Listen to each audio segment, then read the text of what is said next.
तो रेसलमेनिया 2027 यानी रेसलमेनिया 43 जो है वो अब होने जा रही है सऊदी अरब में। ऑफिशियली तौर पर इस चीज़ का थोड़ा सा हमें हिंट दिया गया है। सऊदी अरब के जीए के जो चेयरमैन है तुर्की अल शेख, उनकी तरफ से एक ट्वीट आया है। उन्होंने इस ट्वीट में लिखा है कि a huge event has been signed for 2027 and a big surprising news and a good news coming। तो उसके जवाब में एक ट्विटर यूज़र ने उनसे सवाल किया कि क्या रेसलमेनिया साइन हुई है। तो उन्होंने एक इमोजी के तौर पर उन्हें ग्लासेस वाला इमोजी यूज़ करके उसका जवाब दिया। तो अब ये बड़ा हिंट है कि सऊदी अरब होस्ट करने जा रहा है रेसलमेनिया 2027 और बहुत ही बड़ी न्यूज़ है कि और इस न्यूज़ के आते साथ ही बैकलैश, ऑब्वियसली ऑफिशियली न्यूज़ नहीं है बट एक हिंट हमें मिला है सऊदी अरब के जो जीए के चेयरमैन है उनकी तरफ से। बट ये हिंट मिलते साथ ही फैंस का जो अल्टीमेट और अचानक से एक बड़ा रिएक्शन आया है और फैंस ने इसको पसंद नहीं किया। फैंस का बैकलैश आया है फ़ौरन ही कि ये बिल्कुल भी अच्छा डिसीजन नहीं है और सऊदी अरब में रेसलमेनिया कतई नहीं होनी चाहिए। और सऊदी अरब में ऑब्वियसली क्योंकि रिस्ट्रिक्शंस होती हैं वहाँ पर वुमेन रेसलर्स पर, उनको फुल जो है कॉस्ट्यूम पहन के आना पड़ता है और इस तरह की और भी थोड़ी बहुत रिस्ट्रिक्शंस होती हैं और थोड़ा क्राउड के हवाले से भी वहाँ पर सवालिया निशान रहता है। ऑल तो सऊदी अरब का क्राउड बहुत ज़्यादा एनर्जेटिक और बहुत अच्छा होता है और जब 80,000 समथिंग 85,000 समथिंग फैंस होंगे एरिना में तो वो और भी ज़्यादा एनर्जेटिक हो जाएगा। कंपेरेटिवली यूएस के क्राउड से काफ़ी बेहतर है और बहुत बेहतर है सऊदीया का क्राउड। तो अब जो थोड़ा बहुत हमें हिंट मिला है कि रेसलमेनिया 27 सऊदी अरब में होने जा रही है, तो ये काफ़ी बड़ी न्यूज़ है और बड़ी ब्रेकिंग है डब्ल्यूडब्ल्यूई के फैंस के लिए और सऊदी अरब इटसेल्फ कंट्री के लिए, क्योंकि वो काफ़ी सालों से कोशिश कर रहे हैं कि रेसलमेनिया जो है वो आ सके उनके मुल्क में।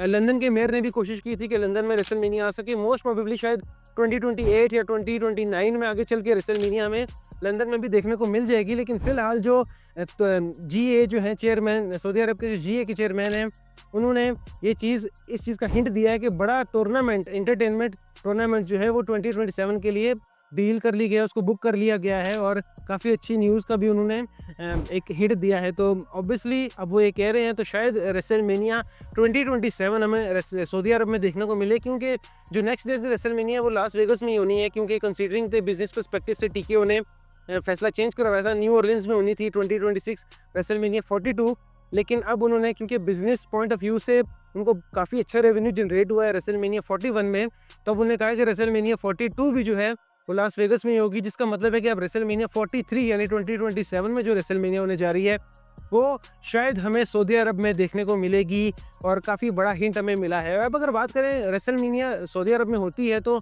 इसका नुकसान क्या होगा? नुकसान एशियन व्यूअर्स के लिहाज से तो इतना नहीं होगा, क्योंकि यूएस की जो ऑडियंस है वो चाहती है कि फीमेल रेसलर्स जो है, फीमेल सुपरस्टार्स जो हैं वो फुल कवर अप होकर ना लड़ें, वो अपनी आज़ादी से इस तरह का भी कॉस्ट्यूम वो नॉर्मली पहनती हैं उस तरह पहन के वो फाइट करें। ऑब्वियसली एक ये बड़ा उनके लिहाज से ड्रॉबैक है, हमारे लिहाज से नहीं। वो समझते हैं कि ऐसा नहीं होना चाहिए, उनके लिहाज से ये अच्छी चीज़ नहीं है। इसके अलावा कोई ऐसी चीज़ नज़र नहीं आती कि रेसलमेनिया क्यों सऊदी अरब में नहीं होनी चाहिए। प्रॉफिट सबसे ज़्यादा बिजनेस के पॉइंट ऑफ व्यू से होता है डब्ल्यूडब्ल्यूई को। मैचेस ऑब्वियसली हमें क्राउड एनर्जेटिक मिलता है, वो तो हर वुमेन रेसलर्स को, ऑल्दो वो इतना सपोर्ट नहीं करते उस मैचेस में जो है, उन मैचेस के दौरान वो थोड़ा खामोश ही रहते हैं और ऐसा इतना चीयर देखने को नहीं मिलता। लेकिन जो मेल रेसलर्स हैं, जो मेल सुपरस्टार्स के मैचेस होते हैं, उनमें काफ़ी ज़्यादा एनर्जेटिक क्राउड होता है ओवरऑल और काफ़ी सपोर्ट मिल रही होती है दोनों सुपरस्टार को, चाहे हील हूँ चाहे फेस हूँ। तो ये एक अच्छी चीज़ है सऊदीया की क्राउड की कि वो सपोर्ट करते हैं और काफ़ी चीयर करते हैं और काफ़ी लाउड होते हैं। Specially Roman Reigns, Goldberg, Brock Lesnar, Logan Paul, CM Punk, John Cena, Seth Rollins, ये तो कुछ ऐसे सुपरस्टार्स हैं जिनको इंसेन चीयर मिलती है सऊदी अरब में। सऊदी अरब का जो क्राउड है, उनके जो फैंस हैं, उनके जो लोग हैं, वो इन सुपरस्टार्स से काफ़ी प्यार करते हैं और काफ़ी पसंद करते हैं इनको और वो देखना चाहते हैं इन सुपरस्टार्स को अपने मुल्क में परफॉर्म करते हुए। तो सऊदी अरब की जो मैनेजमेंट है वो पूरी कोशिश करेगी कि रेसलमेनिया 2027 सऊदी अरब में हो और बहुत ज़्यादा पैसा फेंक सकते हैं वो, उनके लिए कोई मुश्किल नहीं है। और डब्ल्यूडब्ल्यूई और टीकेओ की जो आजकल हालात चल रहे हैं, जो उनकी स्ट्रेटजी है वो सिर्फ पैसे के लिए ही चल रही है और वो अपने बिजनेस को बड़े से बड़ा बनाना चाह रहे हैं। और इसके लिए अगर उनको सऊदी अरब में रेसलमेनिया करवानी पड़ी और अच्छी हेल्दी बड़ी अमाउंट देनी पड़ी तो वो लेंगे और रेसलमेनिया सऊदी अरब में करवाएंगे, क्योंकि टीकेओ का तो अब मोटिव ही है कि बिजनेस उरूज पर जा रहा है तो आप रेसलमेनिया एक ही शहर में 2 दफ़ा करवा दो। लास वेगस में हुई रेसलमेनिया 41, लास वेगस में हो जाएगी रेसलमेनिया 42। क्यों? क्योंकि वहाँ से इनको हाईएस्ट गेट एवर देखने को मिला था और काफ़ी ज़्यादा पैसे वहाँ से कलेक्ट हुए थे डब्ल्यूडब्ल्यूई को। तो इसीलिए अब इनको ज़्यादा इस चीज़ की भी लालच है कि 2027 की रेसलमेनिया सऊदी अरब में होगी तो वहाँ से अच्छा खासा रेवेन्यू जनरेट हो सकता है।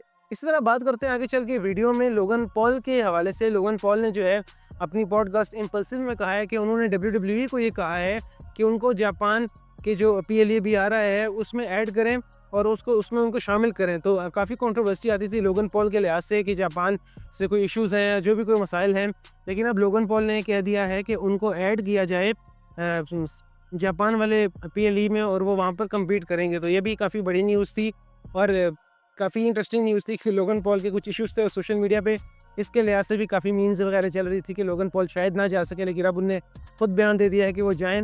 तो देखना ये होगा कि इंटरेस्टिंग होगा कि कैसा क्राउड वहाँ पे उनको ट्रीट करता है। इसी के साथ बात करेंगे जॉन सीना की। जॉन सीना ने कहा है कि ब्रॉक लेसनर को वापस लाने की उनकी कोई ख्वाहिश नहीं थी, उनकी पर्सनल ख्वाहिश नहीं थी कि मैंने ब्रॉक लेसनर से मैच करना। ऑब्वियसली पहले न्यूज़ ये आ रही थी ट्रिपल एच के मुताबिक, ट्रिपल एच ने कहा था कि जॉन सीना की अपनी ख्वाहिश थी कि वो अपने फेयरवेल टूर पे ब्रॉक लेसनर को फेस करना चाहते हैं। लेकिन जॉन सीना से आज इंटरव्यू में एक इंटरव्यू तो नहीं, वो जा रहे थे और उसे किसी साथी ने उनसे सवाल कर लिया, किसी जर्नलिस्ट ने उनसे सवाल कर लिया कि ब्रॉक लेसनर के हवाले से क्या आपका ख्याल है और आपकी ख्वाहिश थी। उन्होंने कहा मेरी ऐसी कोई ख्वाहिश नहीं थी, मुझे जो भी रेसलर दिया जाएगा या मैं जो भी सुपरस्टार मेरे सामने रखा जाएगा मैं उससे मैच करने के लिए तैयार हूँ। और 25 साल से ऐसे ही होता आ रहा है। उन्होंने अपनी जर्नी का बताया और उन्होंने ये बताया कि ब्रॉक लेसनर को स्पेशली उन्होंने ट्रिपल एच से बोल के नहीं बुलवाया था और ओबियसली इस चीज़ का उन्होंने इनकार ही कर दिया साफ साफ, क्योंकि ट्रिपल एच ने कुछ और कहा था, अब जॉन सीना कुछ और कह रहे हैं। तो दोनों की बातों में थोड़ा सा तजाद है, लेकिन जो भी हो हमें WWE फैंस को बस इंजॉय करना है, रेसलिंग इंजॉय करेंगे। ब्रॉक लेसनर का रिटर्न हुआ है, बहुत बड़े सुपरस्टार हैं।